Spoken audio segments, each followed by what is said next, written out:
देश और दुनिया से जुड़ी हर छोटी बड़ी खबरों की जानकारी के लिए हमारे चैनल को आप लाइक करें, शेयर करें, सब्सक्राइब करें और खबरों के अपडेट के लिए नोटिफिकेशन बेल को जरूर दबाएं। लाल जी ने बोला, पिछले कुछ समय से हमारे कुछ साथी विधायक दिल्ली में आए हुए थे और हम लोगों के सरकार के और संगठन के कई सारे ऐसे मुद्दे थे जिसको हम रेखांकित करना चाहते थे। और मैंने जो इशू उठाया था, चाहे वो देशद्रोह का मुकदमा एसओजी वाला हो या हमें काम करने का जो तरीका था उसमें जो आपत्तियां थी, उन सब के बारे में हमने बताया। और मैंने शुरू से इस बात को कहा कि जो मुद्दे हैं वो सैद्धांतिक हैं और मुझे लगता था कि पार्टी के हित में उन बातों को उठाना बहुत ज़रूरी था। अपनी बात हम लोगों ने रखी। इस पूरे प्रकरण के दौरान बहुत सी बातें कही गई, चलाई गई और बहुत कुछ मुझे भी सुनने को मिला। व्यक्तिगत रूप से कुछ ऐसी बातें बोली गई जो मैं समझता हूं मुझे भी आश्चर्य उन बातों पर हुआ, लेकिन मुझे लगा कि संयम और विनम्रता हमेशा बनाए रखनी चाहिए। राजनीति में व्यक्तिगत दुर्भावना की कोई जगह नहीं है। हम लोगों ने, सभी लोगों ने मिलकर 5 साल तक मेहनत कर राजस्थान में कांग्रेस की सरकार बनाई थी और उस सरकार में हम सब भागीदार हैं। लेकिन जब मुझे लगा कि इन बातों में जहां पर मुझे आपत्तियां थीं या जहां पर मुझे लगा कि अपनी बात रखना बहुत ज़रूरी है, तो कांग्रेस के समक्ष मैंने उस बात को रखा। मुझे खुशी है कि कांग्रेस अध्यक्षा ने, पूर्व अध्यक्ष राहुल गांधी जी ने, प्रियंका जी ने, हम सब ने विस्तार से आज चर्चा करी और हमारे जो साथी विधायक हैं उन सब की बातों को, उन सब के कंसर्न्स को हमने प्लेटफॉर्म पर रखा है।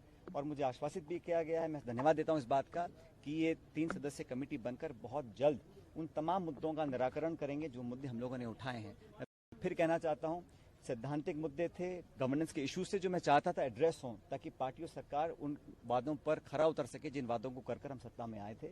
और पार्टी पद देती है, पार्टी पद ले भी सकती है। मुझे पद की बहुत लालसा नहीं है, लेकिन मैं चाहता था जो मान सम्मान स्वाभिमान की बात हम लोगों ने करी थी वो बनी रहे। राजनीति में आज 18-20 साल से मैंने जो योगदान दिया है व्यक्तिगत रूप से पार्टी के प्रति, पार्टी भी बात को जानती है।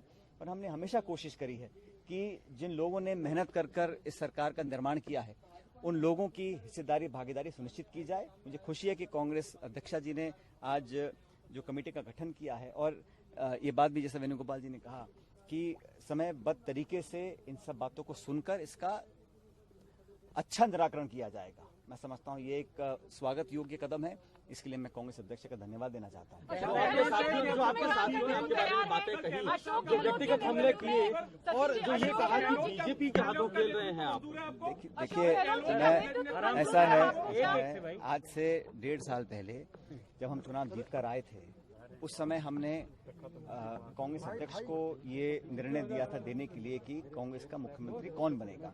उस समय अशोक गहलोत जी को मुख्यमंत्री बनाया गया और मुझे उप मुख्यमंत्री बनने की जिम्मेदारी दी गई थी और हमने लगातार काम किया। और मुझे लगा कि इन 1.5 साल में जो मेरा अनुभव रहा वो मैं कांग्रेस तक, कांग्रेस के आलाकमान तक लेकर जाऊँ। और मैंने सारी बातें कही हैं, वो आज मैं इस प्रेस या मीडिया के माध्यम से बोलना नहीं चाहता हूँ, लेकिन वो सारी बातें मैंने बताई हैं। और मुझे लगता है कि समस्या का समाधान होगा, क्योंकि जो सरकार ने और पार्टी ने वादे किए हैं वो निभाने बहुत ज़रूरी हैं। और मैंने कभी भी सुन लीजिए, हमने कभी भी इस प्रकार की भावना या भाषा या आचरण का उपयोग नहीं किया जो हमारे योग्य नहीं है। और मैं आज भी इस बात पर कायम हूँ कि हम लोगों ने हमेशा एक दूसरे का सम्मान भी किया है, लेकिन पार्टी और सरकार के जो हित में था उसको हमने रखा है। और जितना भी लोग कुछ भी कहें, ये बात सच है कि हम लोग कांग्रेस पार्टी के न सिर्फ सिंबल पर जीत कर आए, लेकिन कांग्रेस पार्टी का काम कर हम सत्ता में आए थे। और आज हमारी जवाबदेही बनती है कि हम कैसे उन वादों को पूरा करें। इसलिए मेरा आज ये जो आज हम लोगों ने अपनी बात रखी, सभी विधायकों ने रखी, हम सब मिलकर यहाँ पर आए थे। मैं धन्यवाद देना चाहता हूँ सभी विधायकों का कि इन्होंने बड़े एक खुले माहौल में बेबाकी से अपनी बात को रखा, उसका संज्ञान भी पार्टी ने लिया है। और मैं धन्यवाद देना चाहता हूँ प्रियंका जी का, जिन्होंने समय निकालकर आज हम सबसे बात करी, अलग अलग सब बातों को सुना और मुझे लगता है कि बहुत जल्द समस्या का समाधान।